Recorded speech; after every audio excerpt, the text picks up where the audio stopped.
Bonjour, je vous remercie d'être venu aujourd'hui pour cette deuxième conférence du cycle consacré à l'histoire du tourisme à Paris.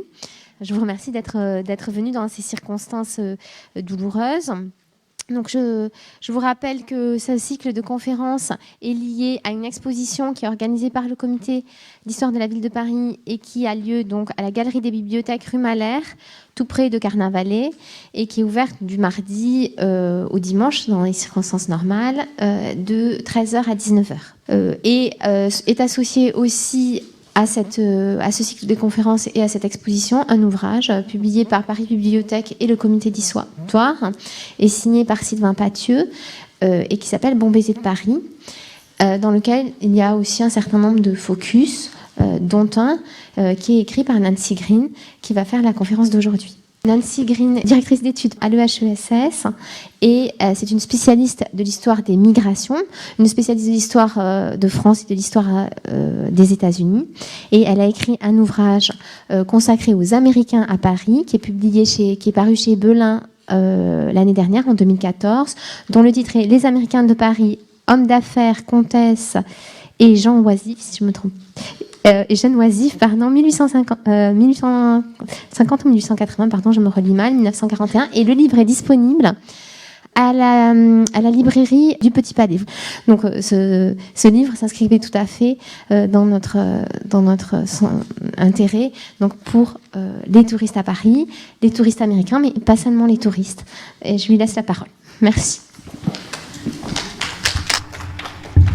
Je commence par une image de Paris la nuit, et je vous remercie également d'être venu. C'était pas évident de suivre les événements. Effectivement, j'ai travaillé sur, donc je voudrais parler à la fois des touristes mais aussi des résidents américains à Paris depuis le début du XXe siècle. Mais je voudrais d'abord en fait mettre cette conférence à la mémoire donc de la jeune américaine qui vient de décéder, et aussi avec les remerciements à ceux qui étaient dans le train, les 3 héros dont on a beaucoup parlé, un 4e qui a été gravement blessé mais qui semble s'en sortir. Et on peut remarquer qu'en fait, il y a aussi différentes catégories d'Américains à Paris. Noémie Gonzalez, une étudiante qui était là depuis quelques mois. Les 3 hommes qui étaient dans le train, qui étaient des touristes qui arrivaient vers Paris.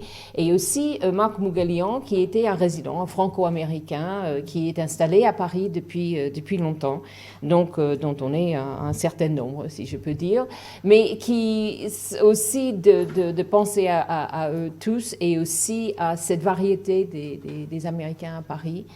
Mais on aura l'occasion d'en parler plus. Voilà. Alors, je pense quand même les événements de janvier, c'est aussi pour penser comment les Américains tiennent Paris dans leur cœur, et comment les Américains, comme notre bande dessinée favori, Charlie Brown lui-même, était bouleversé par ce qui s'est passé en janvier. Mais on peut dire aussi, donc, cette semaine, c'est peut-être plus facile. Cette semaine, donc, vous savez qu'il y a eu des témoignages. J'étais moi-même aux États-Unis et tout de suite, tout le monde était très bouleversé. Et vous avez peut-être déjà vu les images. Washington Square Park, c'est tout près de New York University. Et d'ailleurs, à travers l'arche de Washington Square Park, normalement, on voit la tour, la nouvelle tour derrière, en fait. Et puis, voilà, la nouvelle tour qui est construite depuis peu. Et puis aussi, il y a eu plus de fleurs que ça devant le consulat français. Donc, c'est vraiment juste de cette semaine. Mais on revient à Paris la nuit, et j'aimerais remonter en arrière à un moment en 1926 où il y a eu presque une émeute anti-américaine à Paris, et c'est-à-dire contre les touristes américains. Et on peut ainsi réfléchir sur les aléas, les oscillations de attitudes entre Français et Américains. On sait politiquement, il y a des hauts et des bas, mais aussi comment sont perçus les Américains qui viennent à Paris.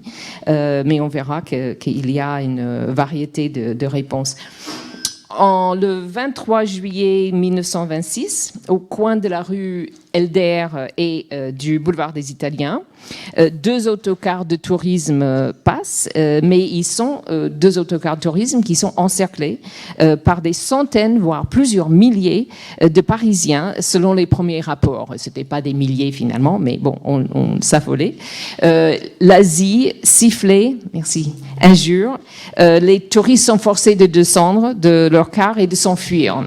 Une demi-douzaine de manifestants, à la fois des hommes et des femmes, sont conduits au commissariat, puis ils sont remis en liberté, mais on les a morigénés, selon les articles de presse de l'époque. Et surtout, peut-être, la vision américaine de ce qui s'était passé a été exprimée dans le New York Times par le Edwin L. James, qui était le chef de bureau parisien du New York Times à l'époque. Il était sur les lieux et il déclare qu'une émeute anti-américaine a été évitée de justesse grâce à la prompte intervention de la police. L'épisode n'est pas isolé dans cette année, dans cet été 1926, dans ce qu'on décrit comme un climat de poussée xénophobe qui vise à la fois riches étrangers et travailleurs immigrés. Et dans ce contexte, donc, on s'en prend aussi aux touristes. Mi-juillet, il y a même l'idée d'instaurer une taxe compensatoire sur les touristes. Et c'est pas la première fois que ça avait été proposé. L'idée serait d'avoir des tarifs spéciaux le dimanche pour les touristes à l'entrée des musées et des monuments. Mais finalement, on considère que ça serait difficile à mettre en place et que les Parisiens eux-mêmes se rechigneraient à avoir leur identité contrôlée pour prouver qu'ils étaient parisiens et pas étrangers. Mais en tous les cas, un des journaux, L'Œuvre, s'inquiète. Les étrangers chez nous, sommes-nous bien à Paris? On n'y parle plus français. Donc des thèmes qu'on continue à entendre, voilà. Et il y avait par exemple, donc un peu plus tard, un dessin où, alors ils disent, il faut aller au Canada pour entendre le français. Une altercation met aux prises des Parisiens et 2 touristes américains à Montmartre dès le 19 juillet. Donc cette émeute, ou presque émeute, du 23 juillet n'était pas seule et avait été précédée déjà par d'autres échauffourées. C'était déjà donc le 19. Le lendemain, 3 Américains ivres à la place Saint-Sulpice causent une légère bagarre. Sans doute, ils avaient trop bu et ils avaient frappé un concierge, mais la foule a pris la partie du concierge et ont agressé les Américains. Et les Américains étaient, arrêtés. C'était pas la première fois que des Américains ivres causaient des problèmes à Paris. D'ailleurs, il y a tout un dossier sur les soldats ivres qui restaient à Paris après la Première Guerre. Et donc, c'était pas la première fois. Mais on voit que donc les touristes maintenant que les tensions contre les touristes augmentaient. Plus tard, le même jour, donc toujours le 20 juillet, il y avait une autre foule à Montmartre qui essayait aussi de prendre d'assaut un car de touristes. Plusieurs hommes avaient d'ailleurs essayé de monter sur le marchepied du car. Encore une fois, un policier est intervenu, mais ensuite la foule s'est pris au policier. Finalement, le policier, il a sorti son pistolet. Et c'est seulement à ce moment-là que, quand même, la foule s'est retirée et le journal américain dit que c'est grâce au sang-froid du gendarme que tout a été calmé. Mais ça continue. Le 21 juillet, une manifestation d'environ 2000 personnes sont devant la Chambre des députés et qui conspuent et menacent de leur poing un quart de touristes qui passe. D'autres manifestations contre l'État touristique à la butte Montmartre s'enchaînent du 20 au 23 juillet. Dit ou commente le Paris Soir, les Montmartrois ne veulent plus servir de bêtes curieuses. Montparnasse, autre lieu où circulent pas mal d'Américains à Paris. Il y a d'ailleurs tous les écrivains, des artistes qui sont plutôt dans ce coin. Mais là aussi, il y a des éléments de tension qui sont palpables dans ce mois de juillet 1926. Alors, est-ce que c'est une espèce de mini-bagarre éternelle entre citadins et touristes? Les premiers peuvent être flattés que leur ville est visitée et reconnue, mais on peut s'irriter devant les touristes quand ils deviennent trop nombreux et un sentiment qu'ils sont envahissants. Le nombre même donc agace, mais aussi les mœurs touristiques. On peut dire la condition d'être ailleurs du touriste est contradictoire. D'un côté, être ailleurs n'empêche pas des touristes d'agir comme s'ils étaient chez eux. Donc il y a une espèce de continuité entre leur chez eux et où ils sont, mais au pire, peut-être aussi, et ça c'est l'autre, peut-être une contradiction, peut-être pas, la possibilité des touristes de se comporter ailleurs, comme s'ils n'étaient pas chez eux, c'est-à-dire de faire des choses qu'ils n'auraient jamais fait chez eux et de se pavaner de différentes façons qui peuvent irriter des locaux. Dans quelle mesure ces journées de juillet, comme un des journaux en a parlé, sont-elles spécifiques à ce moment de 1926 ? On peut rappeler l'amitié entre les peuples, surtout après la Grande Guerre. Il y a eu maintes témoignages de l'amitié franco-américaine. Et ici, donc, on voit Jeanne d'Arc entourée des drapeaux américains et français. Il y a, si vous regardez d'ailleurs sur le web, et pour le thème franco-américain, il y a beaucoup d'images de ce type, surtout pour la Première Guerre mondiale. La cause immédiate n'est peut-être pas tant que en 1926, comme tous les autres années pendant l'entre-deux-guerres, qu'il y a à peu près, on estime à 200 000 le nombre d'Américains qui viennent visiter la France, et que donc c'était un nombre important cet été de 1926. Et surtout, le problème, c'est que ils s'agitent et agitent leur dollar. Et apparemment, ils ont collé le franc qui avait beaucoup diminué en valeur, même sur les malles, et avait eu un comportement vis-à-vis du franc qui était parfaitement désagréable. Il faut dire que le taux de change avait fait un pic cet été de 50 francs pour le dollar. Alors, avant qu'on est passé aux euros, c'était 5 euros pour le dollar. Donc, vous voyez l'immensité, en fait. Bon, évidemment, il y a toujours eu des hauts et des bas, mais avec 50 francs pour un dollar en juillet 1926, les Américains pouvaient dîner pour 50 cents de chez eux, boire des cocktails pour 10 cents et acheter une bouteille de champagne pour 2 dollars. Alors, ils ne s'en privaient pas. Et effectivement, les uns buvaient, les autres aussi, ce qui n'arrangeait rien. En arrière-fond, il y a la question de la dette interalliée qui agite beaucoup politiquement et économiquement l'entre-deux-guerres. Tandis que la mémoire de cette fraternité de la guerre s'estompe et que les négociations sur le remboursement de la dette continuent avec des hauts et des bas, et donc les difficultés qui sont rapportées dans la presse, c'est que le franc donc avait plongé, et la crise donc est autant financière que politique, économique, on peut dire, morale et touristique. Le gouvernement américain soutient qu'un contrat, c'est un contrat, et ayant déjà annulé une partie de la dette, insisté pour que le reste soit remboursé. Donc, c'était des discussions diplomatiques pendant cette période. Les Français invoquaient une explication plutôt morale en disant qu'ils avaient payé une dette de sang et que ça suffisait et qu'ils ne devaient pas rembourser la totalité de cette dette. Donc, les jours même où il y a ces incidents à Montmartre et ailleurs, il y a problèmes politiques en France et à Paris. Le 21 juillet, Édouard Herriot, qui est président du Conseil des ministres, mais depuis 2 jours seulement, il est renversé par une coalition qui est décrite comme de droitiers, de communistes et de saxons. Un mélange assez large, n'est-ce pas?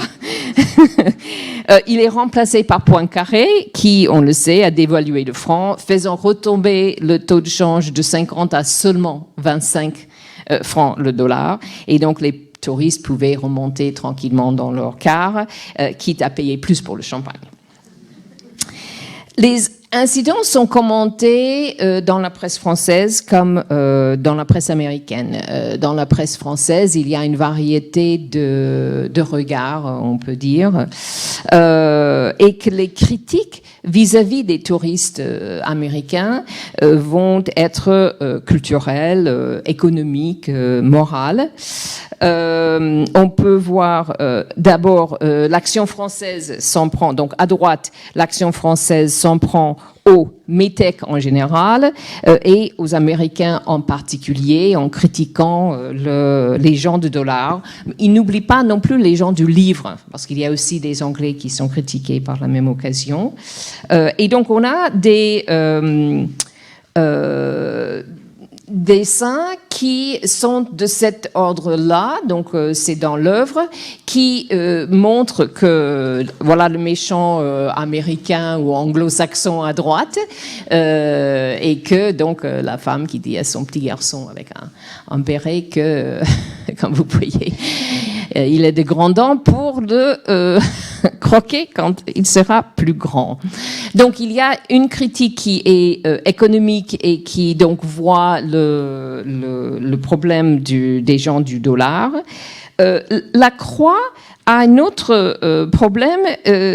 C'est la Croix qui a estimé la foule à plusieurs milliers au début de son reportage et qui ensuite, le lendemain, avait dit que cet épisode à Montmartre, il n'y avait que 600 peut-être dans la foule. Mais que la Croix critique les émotions malsaines qui mènent des touristes aux visites nocturnes et qui, de Paris, laissent entendre que finalement, les touristes qui vont dans ces visites, ils n'ont que ce qu'ils méritaient.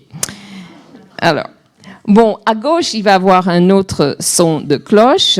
L'Air Nouvelle prend la partie des touristes et parle d'une manifestation xénophobe qui est critiquée. L'Humanité également critique une manifestation xénophobe. L'Humanité veut bien critiquer différents aspects de la politique américaine. Dans la même année, le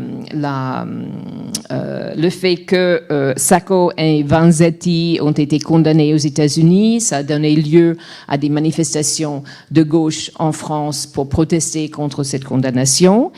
Mais l'Humanité va prendre pitié des touristes de classe moyenne, comme d'autres journaux de gauche, disant que certes, les dettes de la guerre devaient être annulées, mais la xénophobie sordide, je cite, n'a rien à faire avec cela.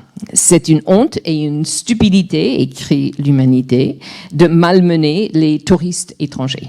De même, un article dans le Paris Midi fait la distinction entre les riches américains et les autres, et que donc on a une analyse de ces cartes de tourisme comme étant finalement un moyen de visiter pour des classes moyennes, et un article dans le Paris Midi fait aussi cette distinction entre riches américains et les autres.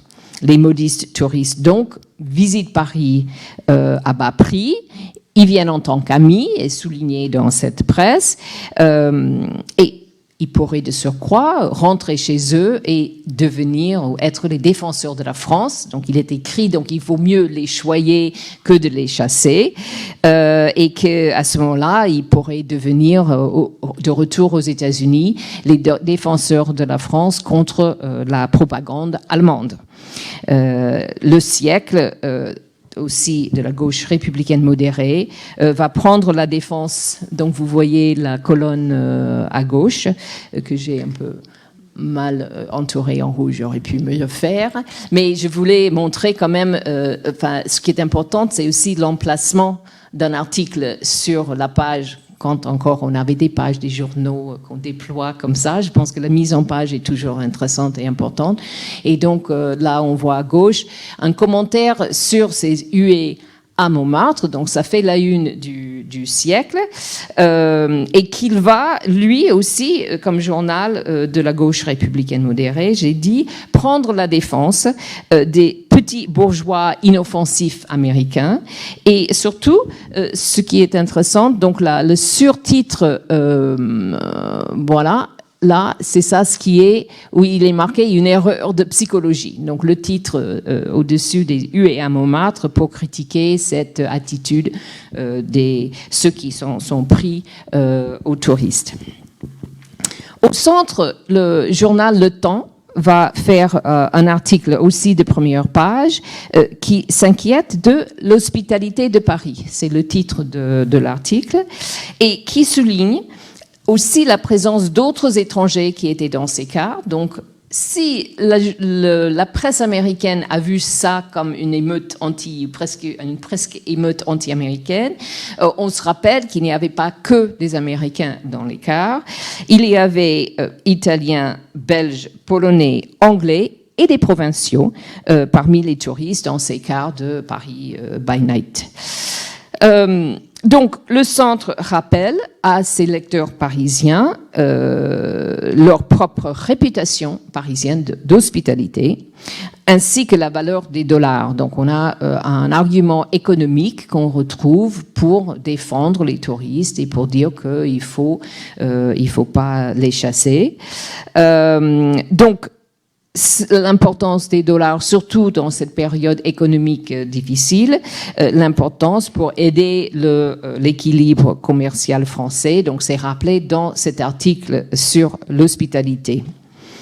Ils reconnaissent, le journal reconnaît que les touristes peuvent effectivement être provocateurs et vulgaires, mais l'article du journal insiste néanmoins sur le fait que c'est une minorité, qui sont peut-être comme ça, des touristes, et que c'est une minorité des Parisiens qui ont réagi de la façon qu'on a vu. Et sans doute que ces Parisiens-là avaient trop bu, donc comme explication de leur démonstration anti-touriste. Le Temps plaide donc pour un meilleur accueil des touristes et, je cite, « Ils achètent, ils consomment et la vraie tradition parisienne est toute de tact et de courtoisie. » Pour sa part, la préfecture de police c'est son rôle, mais c'était aussi nécessaire, a pris la défense aussi des touristes d'une certaine façon pour déclarer aux étrangers que Paris est sûr, donc est parfaitement sûr pour les étrangers. C'est une proclamation qui est reprise dans la presse américaine. Donc, je cite ce qui était dit par la préfecture. Les touristes, américains ou autres, seraient accueillis avec l'hospitalité chaleureuse et cordiale que la capitale de la France a toujours donnée aux visiteurs. L'industrie touristique et l'honneur de l'hospitalité parisienne donc, sont en jeu. Alors, outre-Atlantique, on va avoir, comme je l'ai dit, une espèce d'effroi, d'une certaine manière. C'était vite quand même retourné, mais dans un premier temps, la presse américaine s'alarme. Il y a la presse américaine aux États-Unis, il y a aussi la presse américaine en France. En ce qui concerne la presse aux États-Unis, et bien que on sait que les cars avaient d'autres touristes que les seuls Américains. D'ailleurs, il y a un journaliste français qui suggère que la France aura aussi besoin d'une nouvelle Jeanne d'Arc pour renvoyer les Anglais aussi chez eux. Mais la presse états-unienne interprètent les incidents comme autant de manifestations anti-américaines en particulier. D'une part, cela donne du grain à moudre aux isolationnistes américains, qui sont nombreux et qui considèrent que les Américains feraient mieux, de toute façon, de rester chez eux, de dépenser leurs dollars touristiques sur les sites touristiques américains. Il y a un sénateur de Pennsylvanie qui appelle même à un boycott de 6 mois des touristes américains qui vont en France. Ils ne devraient pas y aller. Mais un autre journal reprend cela en disant, et voilà encore l'argument économique à double tranchant, en disant que si on retire les dollars américains de la France, un boycott ne ferait que empirer la capacité du pays à rembourser ses dettes. Donc, la logique continue de cet aspect-là. Donc, on a aussi des dessins dans la presse américaine. Ici, à Nouvelle-Orléans, on a l'argument, l'inquiétude même politique. Alors, on a un oncle Sam qui arrive donc par la porte, mais un couple français, un homme d'ailleurs décoré, ils ont et sa femme, donc en bonnet phrygien, qui sont néanmoins inquiets. Donc le titre Not in a Welcoming Mood, c'est qu'ils n'ont pas vraiment à cœur de recevoir cet oncle Sam chez eux, et on voit que c'est un oncle Sam touriste, c'est ça ce qui est marqué sur son cartable, et les inquiétudes de la France, donc encore la République française que représente la femme, et les deux bouteilles sont war worries, inquiétudes par rapport à la guerre, et puis finance troubles, donc les problèmes financiers. Donc il y a l'aspect à la fois politique et économique qui est représenté, financial troubles, qui sont indiqués dans ce dessin, encore une fois, dans cette même année 1926, donc comme réponse aux nouvelles inquiétantes qui viennent de la France cet été-là. Un autre dessin où on voit on dit donc Europe's most popular American. Donc le popular American serait le dollar. Donc une femme en tête de dollar qui part avec tous les autres touristes et qui va à l'étranger pour l'été. Et on voit bien que c'est vu comme apportant de l'aide financière, les dollars d'exportation, des objets qui vont être achetés, les films déjà, le thème des films américains, c'est déjà un sujet de contestation dans l'entre-deux-guerres. Et aussi, les European shops, hotels, resorts, toutes les boutiques, les hôtels vont bénéficier de cela. Et en même temps, on voit, c'est quand même une petite... Si dans le précédente image, c'était inquiet que la France ne veut pas trop accueillir même un oncle Sam touristique qui avait été accueilli pendant la guerre à bras ouverts. Maintenant, c'est le dollar et on voit pointer quand même une espèce de... quand même critique, c'est-à-dire que parfois on a la presse américaine qui elle-même se demande qu'est-ce qu'on fait. Mais là, on verra que la notion que les Français pourraient bouter dehors ces dollars et cette manne financière et quelque part inattendu et étonnant. Donc là, on voit l'idée que il y a la France, les Français qui vont jeter dehors the golden goose, le magic goose, c'est la fable de Aesop sur je crois qu'en français on dit la poule aux œufs d'or. Voilà. En anglais on dit the goose, donc loi. Et donc là, on voit que cette loi a aussi la tête de Uncle Sam qui doit retourner chez lui, et les milliers, thousands of American tourists, c'est l'or, donc l'œuf de l'or qui aurait été néanmoins apporté. Donc, il y a une inquiétude dans la presse américaine. Il y a une inquiétude, même le président des États-Unis, Calvin Coolidge, est connu pour être un homme très réservé qui ne parle pas beaucoup. Mais même lui, il est sorti de sa réserve pour reconnaître aussi la critique vis-à-vis des touristes américains et de reconnaître en fait les torts des victimes de cette émeute des cars touristiques parce que on décrit quand même les touristes comme étant franchement désagréables. Ça, tout le monde reconnaît qu'il y a une part de responsabilité des touristes eux-mêmes. Il critique les bumptious tourists, donc les touristes tapageurs, pour leurs actions méprisantes, tout en critiquant ceux qui les ont poursuivis eux-mêmes.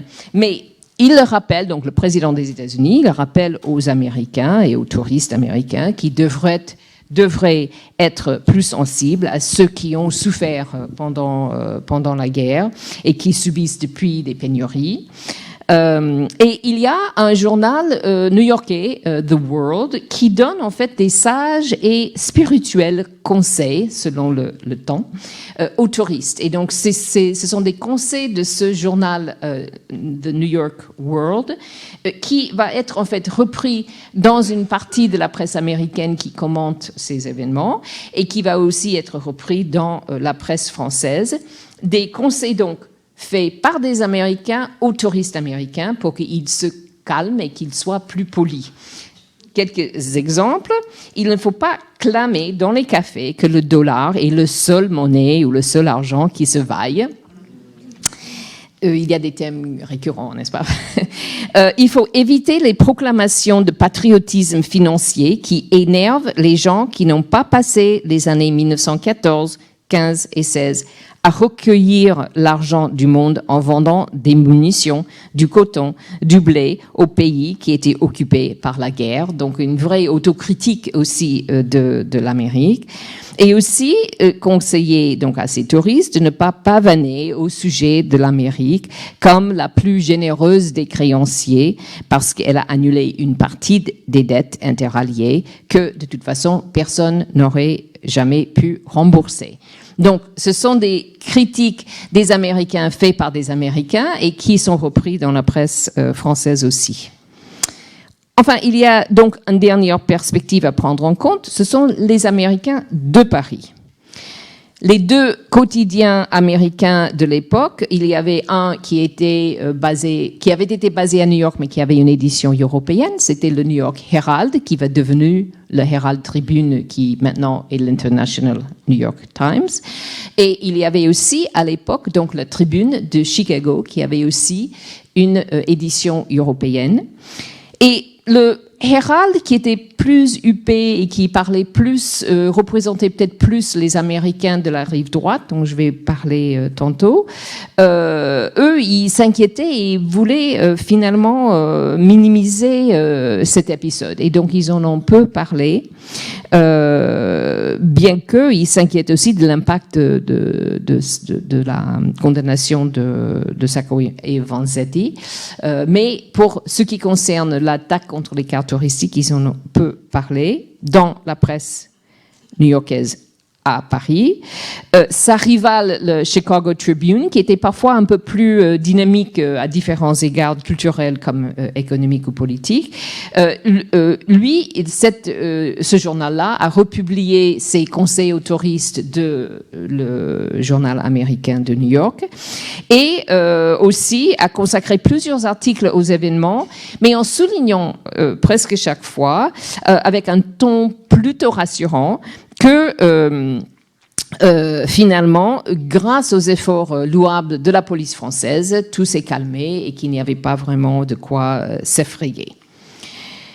Alors, on peut identifier, donc on peut penser ceux qui faisaient ces journaux et cette autre catégorie d'Américains à Paris, c'est-à-dire les résidents ou les gens qui se sont installés à Paris, qui étaient là depuis longtemps, qui sont venus parfois avant même la Première Guerre mondiale, mais il y avait beaucoup qui sont venus après, parce qu'on peut identifié à l'époque, mais finalement aussi aujourd'hui. Il y a touristes, naturellement. Il y a aussi des résidents. Et dans les années 20-30, les résidents, on peut dire, étaient en deux catégories et presque séparés par la Seine. C'est qu'il y avait la génération perdue, les artistes, les écrivains dont on a beaucoup entendu parler. Mais il y avait en fait 10 fois plus nombreux les Américains qui sont venus à Paris pour faire des affaires, qui se sont installés plutôt rive droite et qui sont donc ce qu'ils appellent eux-mêmes la colonie américaine. C'était le mot qu'il était très fréquent de parler des colonies comme ça avant, disons, la décolonisation, et que le mot est devenu moins utile, moins acceptable même. Mais on parlait beaucoup de la colonie américaine, et vous pouvez voir pour cette même année la distribution géographique des Américains à Paris, et qui étaient des résidents, puisqu'ils se sont fait lister dans un registre des Américains en France, et notamment j'ai pris tous ceux qui étaient Paris. C'est juste représentatif ce qui était dans ce registre, mais c'est assez intéressant. On estime qu'en 1926, il y avait environ 40 000 Américains à Paris, donc c'est considérable. Et si, en fait, la communauté des affaires dédaignait, eux, la communauté des écrivains et des bohèmes de la rive gauche. Donc, ceux qui travaillaient et qui sont venus, en fait, finalement, sont venus pour vendre la modernité, par contraste avec les écrivains qui critiquaient la modernité. Les hommes d'affaires sont venus pour vendre la modernité américaine. Beaucoup se sont installés après la Première Guerre mondiale, en pensant qu'il y avait effectivement toute une opportunité à faire reconstruire, et en France, et de aussi apporter leur propre savoir-faire et leurs propres objets, gadgets et compagnie. Ces hommes d'affaires pouvaient, donc la rive droite pouvait dédaigner les bohèmes de la rive gauche, mais les deux résidents qui étaient installés à Paris, qu'ils soient hommes d'affaires ou écrivains, ils étaient à peu près d'accord pour, s'ils avaient des différences sur certains sujets, ils étaient d'accord sur une chose, c'est que les touristes étaient vraiment pénibles. Donc les touristes américains, pour eux, c'était un objet, effectivement. Ils voulaient se dissocier des troupeaux des grands boulevards. Et d'ailleurs, ça continue. Il y a mais je pense qu'il y a en fait une question intéressante entre résidents et touristes, et sans doute pour d'autres groupes aussi. Mais dans le sens où comment définir, ceci dit, qui est touriste et qui est résident. Ça fait très longtemps que j'habite à Paris, mais il y a des jours quand je passe dans un bus à travers la Seine et je lève les yeux et je me dis je suis encore touriste, j'aime beaucoup voir et je regarde encore avec des yeux de touriste. Mais les catégories sont floues dans le sens aussi, comment est-ce qu'on définit sur une échelle, est-ce qu'on définit par la durée de résidence ou de présence? Est-ce qu'on différencie par le lieu où les gens s'arrêtent, où ils sont à Paris?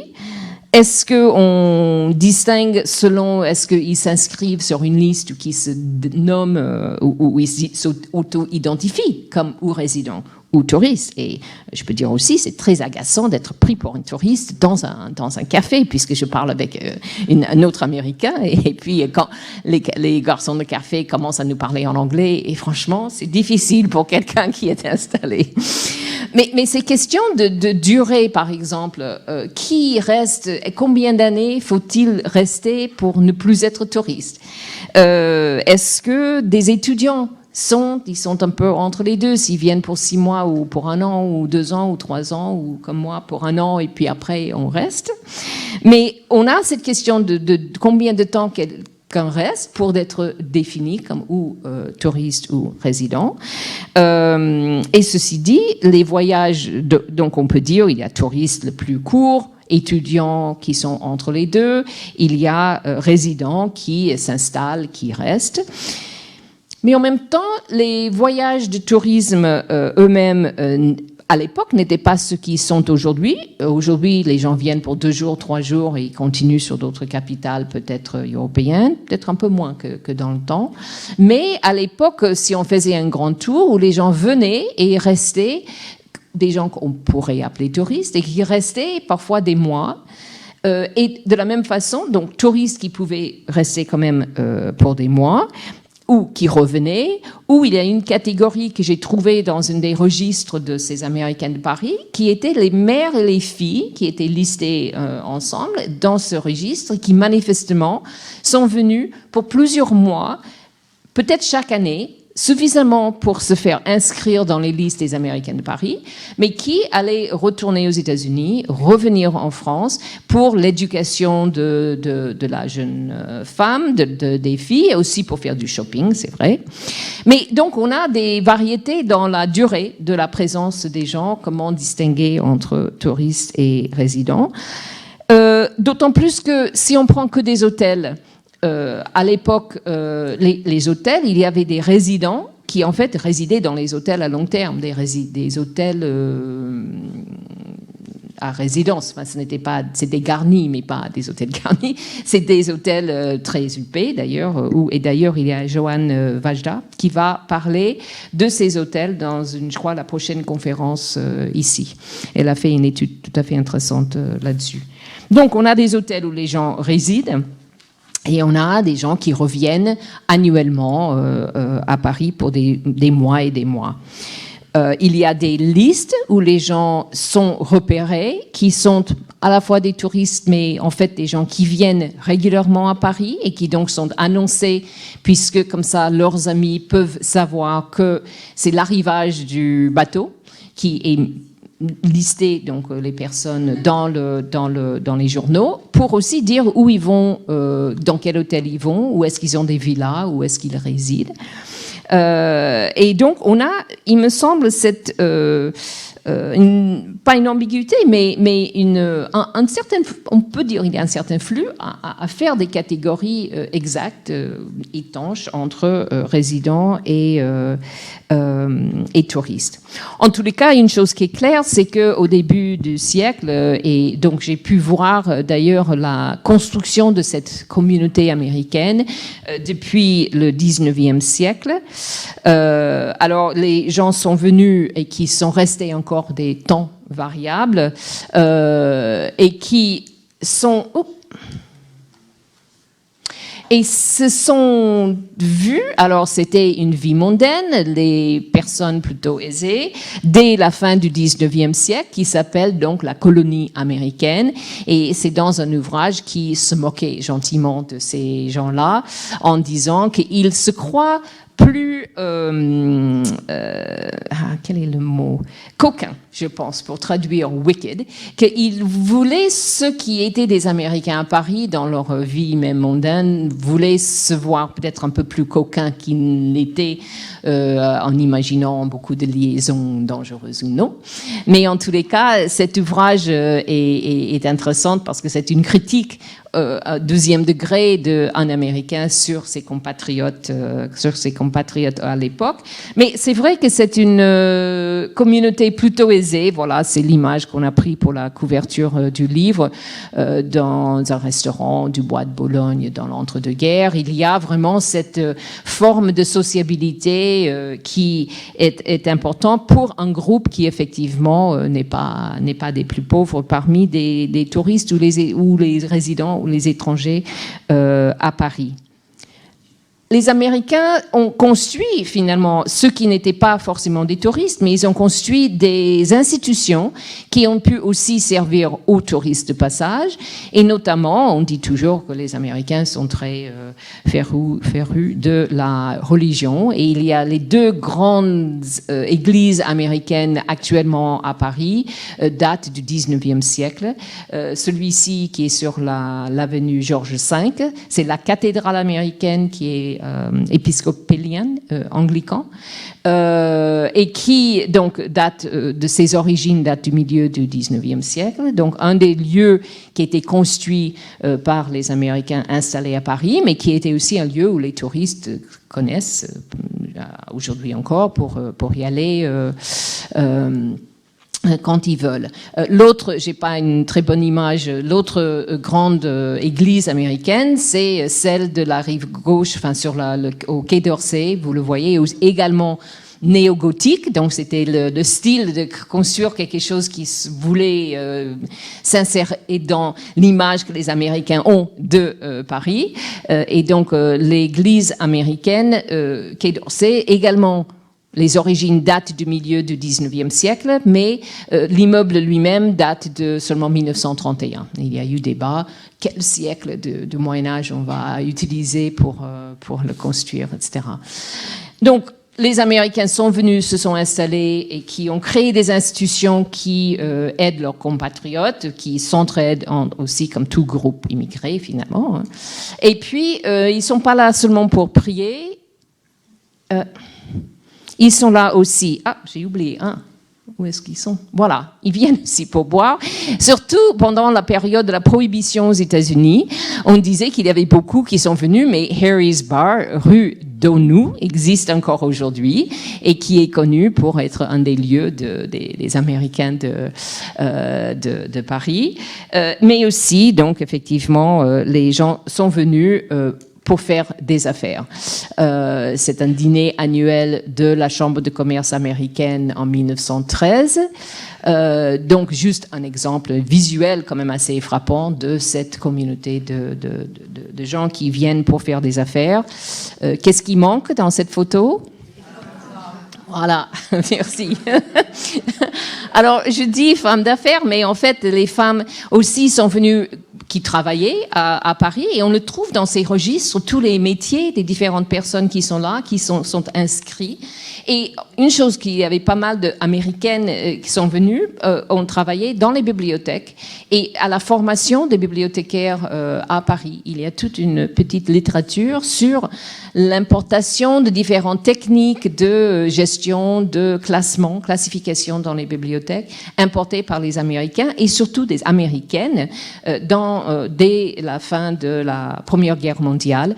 La bibliothèque américaine de Paris, qui existe toujours, qui est rue Camus, et qui est très vivant encore aujourd'hui, et a été créé avec des livres laissés par des troupes américaines dans la Première Guerre mondiale. Donc l'association des bibliothécaires américains ont laissé ce fonds, et ça a prospéré en fait jusqu'à nos jours. Mais c'est pour dire qu'il y avait donc des Américains, des Américaines qui sont venus pas seulement pour voir, pour visiter et pour faire du shopping, mais aussi pour travailler et pour vendre, pour le cas des hommes d'affaires et certaines femmes d'affaires, et aussi se sont installés en tant qu'enseignantes, bibliothécaires et d'autres occupations encore. On peut en fait poser la question sur des différences peut-être de classe sociale dans les catégories à la fois de touristes et de résidents à travers le long 19e, 20e siècle. Deux ouvrages par Harvey Levenstein sont très parlants à cet égard. Il traite que des touristes, lui, mais on trouve aussi le même phénomène pour des résidents, à savoir une certaine démocratisation des voyageurs, que ce soit des touristes ou des résidents. C'est-à-dire qu'au début, au 19e siècle, on le sait, il y avait le grand tour que faisaient des jeunes des classes aisées pour venir en Europe, pour retrouver civilisation, étudier l'art et l'architecture. Mais en fait, aussi, comme les touristes, comme pour les résidents, la Première Guerre mondiale va être un moment de démocratisation dans les voyages. Parce qu'après la guerre, il va y avoir beaucoup plus d'hommes d'affaires qui peuvent être juste des anciens soldats et qui ont des petites entreprises, des petites manufactures ou qui vont venir essayer de faire leur place en France.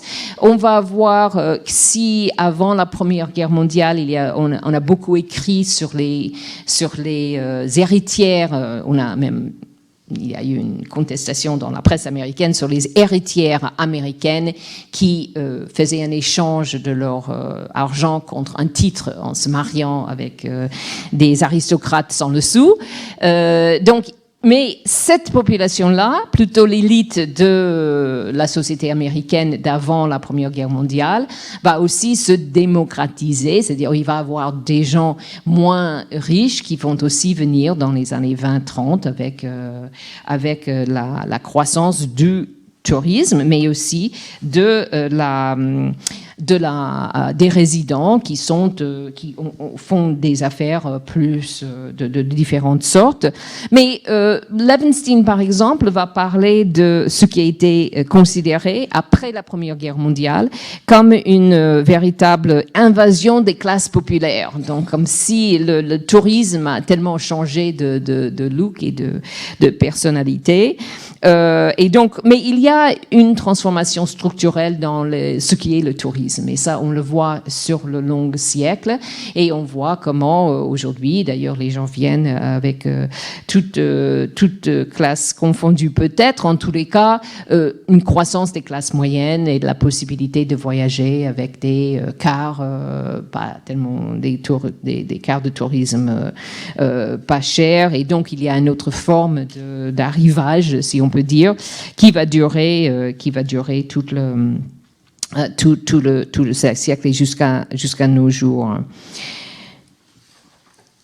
Il y a parfois encore, si on réfléchit sur cette différenciation entre résidents et touristes, les résidents peuvent eux-mêmes d'ailleurs être parfois plus français que les Français.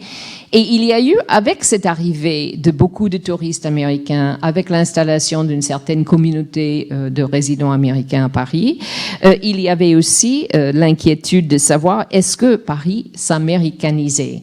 C'est un débat qui remonte au début du XXe siècle. Le terme est utilisé, il y a des inquiétudes. Et ceux qui parfois s'inquiètent le plus sont des Américains installés à Paris et qui voudraient que Paris reste parisien, bien qu'ils apprécient que les glaçons arrivent sur les tables de café, ils refont dans leur villa des salles de bain, par exemple, pour avoir certaines aménités qu'ils ne trouvaient pas en France. Mais l'idée, c'est que, encore une fois, il y a cette à la fois une installation par certains et qui voudraient que Paris reste Paris et qui s'inquiètent, donc les résidents, qui s'inquiètent des touristes. Deux exemples d'ailleurs dans la littérature qui sont assez intéressantes. Dès fin 19e siècle, Henry James, qui est venu à Paris avec des allers-retours et qui s'est installé à Londres après, mais lui, il parle des touristes comme vulgaires, et il considère que lui, il est quelqu'un qui, évidemment, s'intéresse à un autre type de culture. Hemingway, lui aussi, il décrit dans un de ses romans que son bistrot favori du quartier, qui était calme et qu'il trouvait formidable, est devenu malheureusement maintenant inondé de touristes parce que quelqu'un l'avait mis dans un guide pour dire que c'était un bistrot authentique, mais il a dit avec tous les Américains qui arrivent, ce n'était plus tellement authentique et c'était difficile d'avoir une table, surtout ce qui l'énervait. Donc, on voit qu'il y a la critique qui est... Alors, il y a donc la critique des Américains par des Américains. Et ces critiques vont être de différentes sortes et qui peuvent être que, d'une part, les touristes restent peu longtemps et donc ils s'en fichent, ils ne sont pas vraiment intéressés par l'endroit où ils sont. Il y a une critique culturelle que les auteurs comme James ou Hemingway vont véhiculer de leur manière, mais on va aussi voir, par exemple, dans ce type de dessin, où on voit, alors c'est deux Américains assez grotesques, on peut le dire, avec un Français inquiet derrière. Ils regardent la Tour Eiffel et ils disent, regarde, il dit à sa femme, regarde ce que les grenouilles, oui, appellent un palace. Ils devraient voir notre trou à Miami, n'est-ce pas? Mais c'est-à-dire que eux, ils se croient bien au-dessus de cela. Mais ce qui est intéressant, c'est en fait le titre. dans la revue qui critique en fait cette image-là. Donc il y a une critique de cette inculture des touristes américaines, vue par d'autres Américains en disant que quand même ce n'est pas vraiment une très bonne image des Américains, mais aussi ils critiquent ce qui est manifestement une espèce d'inculture inacceptable. Là, on le voit d'une autre façon un peu plus soft, mais c'est un peu la même chose. Classique, les touristes qui, voilà, ils ont une liste des choses à voir et ils disent, voilà, on l'a vu, bon, on peut passer, on continue. Et ça, c'était un dessin du New Yorker. On peut dire que le rapport à un espace peut aussi varier selon le temps, la durée de l'interaction. Donc, encore une fois, entre résidents ou touristes, on peut se poser la question. Des touristes peuvent venir avec peut-être une certaine inculture, ou une espèce de dédain pour les locaux qui comprennent pas et qui connaissent pas. Mais plus longtemps qu'ils restent, des frustrations du début peuvent changer en une appréciation, donc on peut avoir une espèce de haine qui devient une espèce d'amour. On peut voir aussi le contraire, le touriste qui adore parce que il reste pas et que de tout le temps les touristes qui viennent et qui adorent Paris pour des raisons qu'on peut tout à fait comprendre, mais c'est quand même un peu différent de venir visiter et de rester où la vie quotidienne, les difficultés de différentes sortes peuvent aussi se révéler. Donc c'est juste pour dire que ces différences sont quelque chose peut-être inhérent aussi, mais qui peuvent évoluer dans le temps. Donc le rapport entre espace et temps, finalement, je pense c'est quelque chose d'intéressant à regarder. Peut-être rapidement, je finirai juste par aussi réfléchir sur la guerre et l'après-guerre, c'est-à-dire la Deuxième Guerre et l'après-guerre. Qu'est-ce qui se passe quand la guerre éclate? Alors, pour les touristes et pour les résidents. Pour les touristes, c'est l'affolement, pour les résidents aussi. Les touristes qui veulent rentrer chez eux, on a des descriptions des masses de gens qui arrivent au consulat américain, qui en 1914 ou en 1939 et puis 40, et qui, on a en 14, il y a un ancien de l'armée américaine, un général ou un lieutenant, je sais pas, non, je connais pas très bien les différentes, c'est un major en anglais, qui arrive au consulat, il veut partir, il veut de l'aide pour partir, il est avec son oiseau, enfin dans sa cage. Donc les gens arrivent avec leurs objets et veulent partir, ils sont très inquiets à pouvoir partir. Pour la Deuxième Guerre mondiale, ça nous a laissé en particulier des listes et des listes, une espèce d'inventaire de la vie matérielle des Américains à Paris. Parce que le gouvernement a d'une part proposé aux Américains de venir, et ils l'ont fait à chaque moment, de venir s'enregistrer au consulat, et ils ont créé des affiches pour que les gens qui habitaient Paris, plutôt des résidents que des touristes, puissent afficher sur leurs portes qu'ils étaient, puisqu'au début de la guerre, l'Amérique était neutre encore. Et donc de mettre ces affiches pour protéger leurs biens.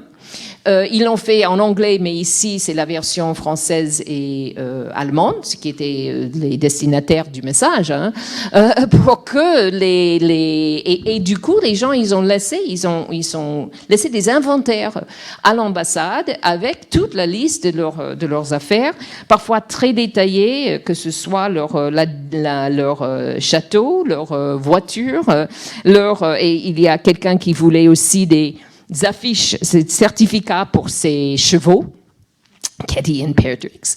Helena Rubinstein, par exemple, elle était déjà à New York, mais elle avait à Paris des appartements, des boutiques. Elle a demandé 28 certificats. C'est un des plus importants que j'ai vus dans les archives. Donc, pour certains, c'était pour protéger leur table de Louis XVI et leur tableau de maître. Et pour d'autres, parfois, ils listaient des choses tout à fait ordinaires de leur vie à Paris. Il y a un homme qui a voulu faire, il a même fait un dessin de sa maison de campagne en Bretagne qu'il louait, mais qu'il voulait. Il a détaillé tout, y compris le tableau de son arrière-grand-père, les Bibles, le divan qui était dans le salon, les œufs préservés qui étaient dans la cave. Donc, il a laissé ça donc auprès du consulat en espérant d'avoir de l'aide. Après la guerre, et je termine, les Américains sont de retour, vous le savez, et puis il y a une croissance énorme après la guerre, à la fois de touristes et de résidents, certains qui reviennent, récupèrent leurs affaires, ceux qui sont partis. Et puis il y a, et ça va aller de plus en plus en croissant à travers la deuxième partie du XXe siècle. Aujourd'hui, on estime qu'il y a peut-être 10 à 20 000 étudiants américains en France. Et environ 100 000 expatriés. Donc moi, j'avais les estimations au milieu des années 20, c'était 40 000. On dit, pour 2011, par exemple, qu'il y avait 3,3 millions de touristes américains en France. Ce n'était pas toujours facile, et je vous donne une dernière référence un livre aussi sur le tourisme en France, et qui couvre surtout la période de la guerre froide. Et ce qui est tout à fait intéressant, c'est comment Andy montre bien comment le tourisme est un objet, enfin quelque chose qui est à la fois économique et politique. Et il montre comment les négociations ont eu lieu dans les médias après-guerre pour essayer de faire remonter le tourisme des Américains en France, en considérant des deux côtés que c'était bon pour les affaires, c'était bon pour aussi donner la possibilité à la France de se reconstruire. Mais pour cela, il fallait aussi que les Français soient plus accueillants, ou qu'ils soient et que justement les toilettes soient réaménagées, les sanitaires refaites, etc. Donc c'était des négociations très importantes entre les États-Unis et la France au sujet, par exemple, des sanitaires. Et il y avait même un moment en 1965 où le secrétaire de tourisme sous De Gaulle, Pierre Dumas, il a eu l'idée de distribuer des espèces de chèques, enfin ça s'appelait chèques sourires, et que les touristes pouvaient prendre ces chèques sourires, et quand ils avaient des sourires en face d'eux, les employés dans les cafés ou les hôtels, ils pouvaient inscrire le nom de l'employé et de l'envoyer où est-ce qu'il l'envoyait? En tous les cas, après, peut-être au ministère du Tourisme en France, et qu'après, à la fin de l'année, s'il y avait, enfin, les 10 premiers qui avaient reçu le plus de votes, si vous voulez, des touristes, pouvaient avoir eux-mêmes le cadeau. C'était un voyage en tant que touriste, ou à Tahiti, ou aux Antilles, ou à New York. Donc voilà Bon, on arrive à notre époque quand même triste, mais qui est un sujet d'inquiétude pour cette industrie qui est très importante pour la ville de Paris. Et si vous avez vu Le Monde juste il y a 2 jours, d'une part, donc il y a cette crainte, et ce qui était intéressant, c'était le camembert, où on voit que, alors c'est des arrivées hôtelières. Je suppose qu'aujourd'hui, il va falloir trouver d'autres façons de compter des touristes, parce que tous mes amis cette année sont venus en Airbnb, qui ont loué des appartements. Mais on voit beaucoup de Français, donc des provinces, qui sont venus à Paris. Des Américains reste la population la plus importante, avec Britanniques, Allemands, Chinois, mais tous les autres, donc, qui ont, disons, 2 ou 1%, quand même comportent un tiers des touristes à Paris. Mais d'ailleurs, j'ai fait une erreur, c'est le 18 novembre. Dans le même numéro, c'était sur cette page-là, il y avait cette crainte, mais la page suivante, et avec effectivement un graphique qui était plus une graphique, c'est pas juste moi qui a agrandi, mais une graphique, j'ai bien vérifié, qui était plus foncée, pour essayer de tenir une espèce d'optimisme. Et on ne peut que revenir. Et comme j'étais aux États-Unis la semaine dernière, ce qu'on entendait souvent à la télévision américaine, c'était la phrase "We'll always have Paris", que tous les commentateurs voulaient dire que nous, même les Américains, veulent toujours avoir cette idée de Paris. Et d'avoir Paris, c'est une phrase, je crois, qui vient de Casablanca, le film. Mais aussi l'autre référence, et qui apparemment, selon aussi le journal d'hier, l'autre référence, et qui est en vente aujourd'hui de plus en plus, c'est le livre de Hemingway, Paris est une fête. Et en regardant les différents titres, enfin différentes couvertures, on voit comment donc Paris est représenté. Ici, dans 2 éditions américaines, il y a la version masculine, il y a la version féminine. Tous les deux dans les cafés avec l'homme qui boit, les femmes sans doute ont des cafés plutôt qu'un verre de vin, on peut imaginer devant elles. Et puis il y a l'édition en français, voilà encore un verre de vin chez Folio. Une rue un peu sombre quand même de Paris. Et puis si vous êtes vraiment accro et sérieux, il y a toujours chez Gallimard, je fais une petite publicité, l'édition augmente, un peu austère là, mais revue augmentée, introduit par Sean Hemingway et avec une introduction de Patrick Hemingway repris par une édition américaine. En tous les cas, on essaie de tenir bon et d'essayer de penser que la fête peut revenir. Merci.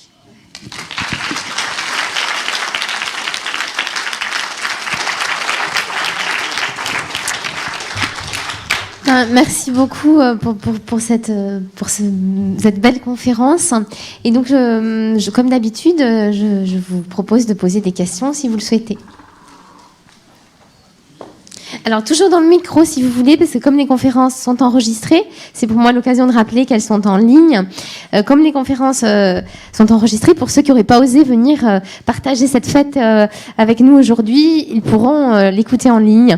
Donc, merci de parler toujours dans le micro, sinon on ne peut pas garder les questions dans la version en ligne, et c'est souvent dommage parce que les questions sont intéressantes.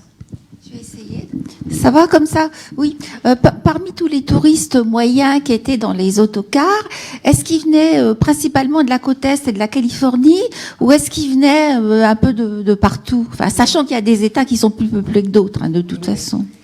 C'est une bonne question. Et en fait, les Américains venaient d'un peu partout. Parce qu'on voit même au début du XXe siècle, j'étais étonnée de voir une liste des étudiantes américaines, ou peut-être des garçons aussi, dans les écoles d'art à Paris.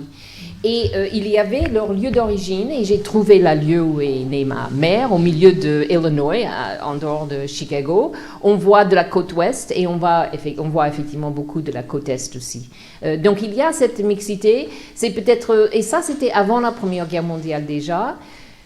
Gertrude Stein, elle a dit à un moment donné qu'elle trouvait que la Première Guerre mondiale était très intéressante, parce qu'on voyait des Américaines qu'on ne verrait pas sinon. Et c'était l'arrivée des soldats qui venaient de partout.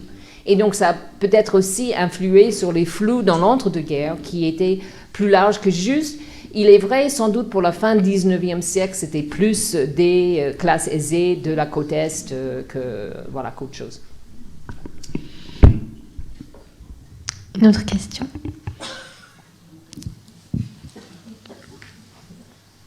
Personne? C'est que c'était très complet. Ah, je passe par là, si vous permettez, parce que c'est sur mon chemin. Merci. Oui, bonjour madame, j'ai vu que vous aviez montré la répartition des Américains donc à Paris, et je voulais savoir actuellement, est-ce qu'elle a beaucoup changé, ou est-ce qu'elle est... Je voyais que les quartiers du centre, Marais, tout ça étaient... Pas tellement, oui. C'est une quasiment bonne question. vide. Oui, c'est une bonne question. Et encore une fois, peut-être il faudrait le savoir, et pour, disons, la fréquentation touristique. Je ne sais pas s'ils pourraient, ceux qui font des statistiques sur les touristes, ils pourraient le faire. Pour les résidents, ça serait à faire aussi. Et je pense que ça s'est consolidé sans doute aussi dans les quartiers de la rive gauche. Mais il y a énormément, la colonie américaine, les institutions de cette communauté américaine restent aujourd'hui. Largement dans les quartiers ouest de Paris, il y a beaucoup d'hommes d'affaires, enfin beaucoup de gens qui sont venus pour des affaires. qui sont des piliers des institutions, et ils habitent plutôt à l'ouest et dans les banlieues ouest aussi. Et je dirais dans les... j'ai travaillé à un moment donné dans un cabinet juridique et j'ai l'impression que les gens habitaient plutôt à l'ouest, même à l'époque et encore aujourd'hui. Donc...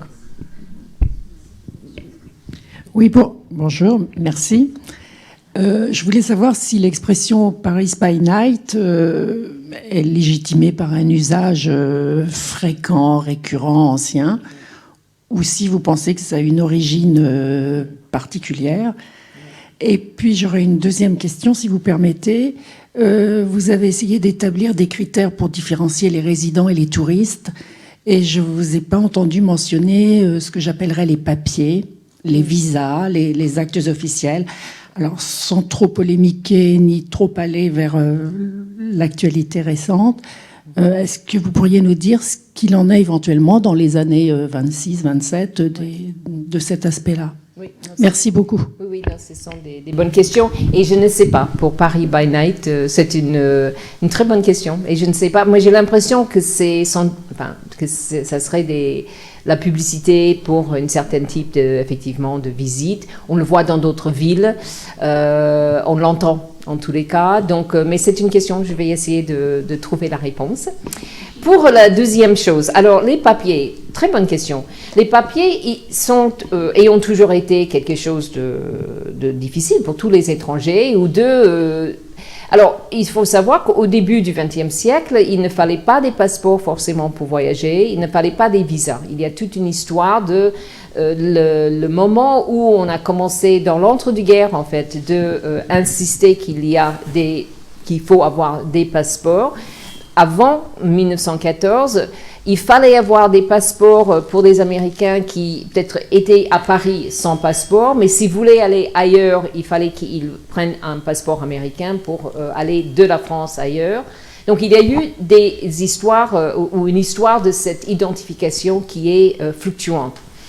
Ce que je peux dire, c'est que donc du coup, on a du mal à avoir les chiffres pour les touristes, pour la période avant visa, et maintenant, il n'y a pas de visa nécessaire pour venir en France pour les Américains, et vice-versa. Donc, pour les touristes, on n'a pas ce type de statistiques à travers les papiers officiels. Au début du XXe siècle, donc, c'était déjà quelque chose qui n'était pas encore tout à fait réglementé. Mais j'ai pu voir, par exemple, pour cette période des années 20, qu'il y avait des statistiques de ceux plutôt des résidents, qui s'enregistraient à la préfecture de police et donc qui voulaient travailler en France et qui donc du coup avaient intérêt à s'identifier plus officiellement. Et ce chiffre-là, par rapport à d'autres chiffres qui viennent des estimations du département, même pas des estimations, mais du département d'État américain sur le nombre d'Américains qui avaient demandé des passeports à ce moment-là, il y avait un écart de peut-être quelque chose comme... je ne dis pas de bêtises, 7000, 1500, quelque chose comme ça, ce qui veut dire qu'il y avait au moins 1700 clandestins américains à Paris. C'est-à-dire que tout le monde, même s'il demandait des papiers pour sortir des États-Unis, ils ne s'inscrivaient pas forcément à Paris, et donc ils étaient des sans-papiers de Paris. Et parfois, avec la législation xénophobe de plus en plus dure en France dans les années 30, ceux qui voulaient être sûrs de pouvoir continuer de travailler légalement se sont tournés vers le consulat américain pour avoir la preuve qu'ils étaient en France depuis X nombre d'années, pour pouvoir ensuite montrer ça aux autorités françaises. Donc il y a un jeu aussi à qui on demande un papier d'identité, on se tourne vers son consulat pour avoir la preuve, pour pouvoir ensuite se tourner vers les autorités françaises. Mais c'était assez complexe. Et de tout temps, je veux dire, donc après la Deuxième Guerre mondiale, de même, les Américains qui venaient à Paris, si c'était pas pour... il y avait beaucoup qui travaillaient sans papier. Donc, il y a toujours eu. Il y a eu des périodes où c'était plus difficile quand il fallait que les entreprises prouvent qu'ils avaient besoin d'une qualification spécifique. Cette qualification pouvait être la langue anglaise, mais à partir du moment où les Britanniques sont entrés dans l'Union ou la communauté européenne, les besoins pour les anglophones de l'autre côté de l'Atlantique n'étaient pas très pertinentes. Donc il y a eu des périodes aussi qui étaient difficiles pour les Américains qui voulaient travailler. Donc bon, aujourd'hui, je crois qu'il y a toujours un mélange, et donc les Américains peuvent être des sans-papiers comme d'autres, hein, en fait. Moi, j'ai une question aussi, éventuellement, sur l'endogamie. Outre les jeunes filles qui épousent des comtes désargentés, est-ce que les Américains de Paris se mariaient entre eux, plus Oui. ou moins que d'autres communautés étrangères en France? Ah, ça, de savoir une comparaison avec d'autres communautés, d'autres groupes étrangers, ça, il faudrait faire toute une recherche comparée pour le savoir. Une chose qui est fascinante, c'est que c'est rare qu'un groupe fait ce type de registre où on se définit soi-même. Americans in France, il y a des registres qui sont gros comme ça, qui sont publiés par la Chambre de commerce américaine depuis 1925 jusqu'à la guerre, jusqu'à 39-40. Et dans ces livres qui sont fascinants, il y a de la publicité pour différentes choses, mais il y a la liste des associations et des organisations américaines. Il y a la liste commerciale, c'est un livre qui a aussi comme destinataire les Français qui voudraient faire des affaires avec les Américains, c'est la Chambre de commerce américaine qui l'a fait. Il y a aussi de longues listes des résidents. Et dans la liste des résidents, on a leur adresse, on a les clubs, s'ils font partie du Harvard Club de Paris ou s'ils font partie du Racing Club de France. Donc, on voit aussi leurs installations et leur intégration dans Paris de ce niveau-là. Et aussi, on voit les mariages. On voit ceux qui sont seuls, ceux qui sont en couple. Et est-ce que ces couples sont avec américaines ou non? Il y en a beaucoup qui sont effectivement des couples américains. Ceux dont on ne sait pas forcément, c'est est-ce qu'ils se sont rencontrés à Paris ou est-ce qu'ils se sont venus en couple. Donc ça, c'est pas possible de savoir. Mais puisque à l'époque, en fait, une femme américaine entre 1907 et 1922 qui se mariait avec un étranger perdait sa nationalité américaine. Et sous la notion de couverture, elle suivait la nationalité de son mari. Que ce soit un comte français ou un comte italien. Donc, elle était néanmoins répertoriée dans ces registres, qui voulait dire qu'elle s'identifiait comme américaine, mais son nom et le nom de son prince ou son comte, ou ça pouvait être juste quelqu'un sans titre, était en italique. Donc, on arrive à voir, en fait, les couples mixtes par le biais que les femmes sont en italique parce qu'elles sont plus vraiment américaines, mais elles sont quand même dans la liste.